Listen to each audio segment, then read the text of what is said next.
चिट्ठी लिखी। कैसे लिखा था?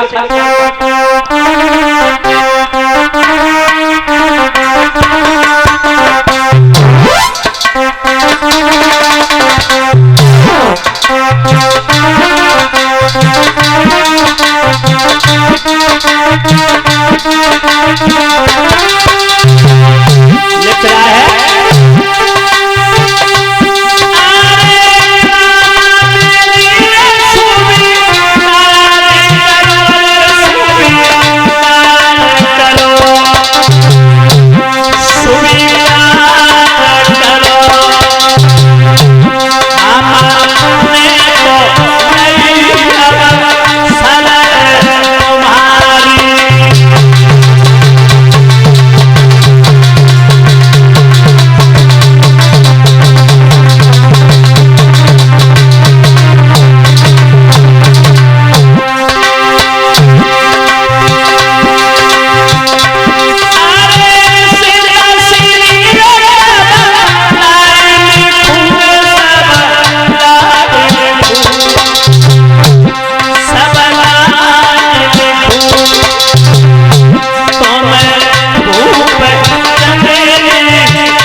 लिख दिया।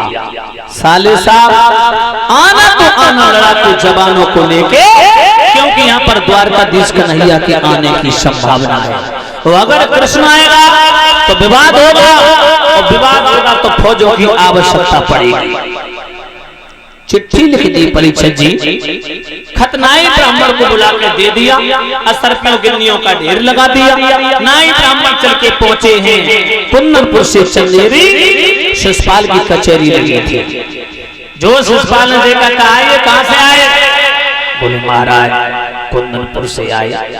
कुन्नरपुर में तुम्हारे बहनों ही रहते, रुको उन्हीं ने भेजा है। क्यों भेजा? किसने भेजा? काहे को भेजा? उनकी जो बहन है ना रुक्मणी, हाँ हाँ, वो अपनी बहन रुक्मणी का विवाह आपके साथ तय करना चाहते हैं, और उन्होंने निर्णय कर लिया है कि वो रुक्मणी का विवाह आपके साथ ही करेंगे। शिषपाल फड़फड़ा सिंहासन से कहने लगा, भगवान हमारे जैसे ही बहनों ही हरकाऊ को दे। बाजी वाह, हमारी शादी अपनी बहन रुक्मणी के साथ है। बाजी वाह, पंडित जी तैयार हैं, सब तरह तैयार हैं, शादी करने जाएंगे, रुक्मणी को दुल्हन बना के लाएंगे। माता बहनों भाई बंधु तो शिषपाल नाचने लगा, और बहना नाचन लगो शादी की खुशी में। जो नीचे भगत जी हेडिंग पड़ी, चाचा श्री के यहाँ पर द्वारकाधीश कन्हैया के आने की संभावना। चिट्ठी हाथ से छूट के जमीन पर गिर गई।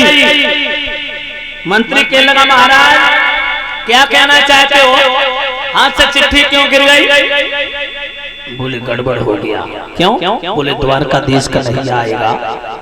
मंत्री का लोग, महाराज अगर द्वारकाधीश कन्हैया आएंगे तो उनके सामने तुम्हारी दाल नहीं गलने वाली है, तुम मात खा जाओगे, इसलिए ये शादी करना ठीक नहीं है। और तुम्हारे बहन की नंद तुम्हारे लिए देवी के समान हुई, दुनिया के लोग गालियां देंगे, मुंह दिखाने के लायक नहीं रहोगे। भगवत श्रोताओं, सुखदेव जी ने कहा परीक्षा, शिशुपाल कहने लगा ऐसी देवियां देखी जाएंगी तो विवाह बंद हो जाएंगे। परीक्षा जिसने देवठान का ध्यान किया, 15 दिन बाकी है।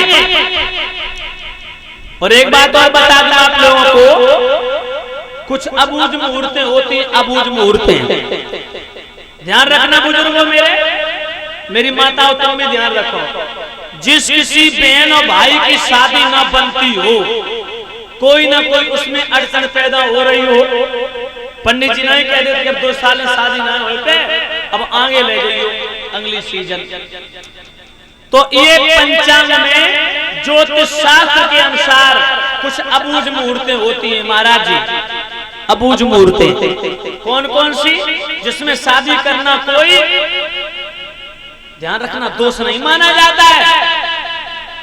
एक देवठान, दूसरा फेलोरा द्विज, तीसरी अख्तीज और चौथी बेडरिया नौमी।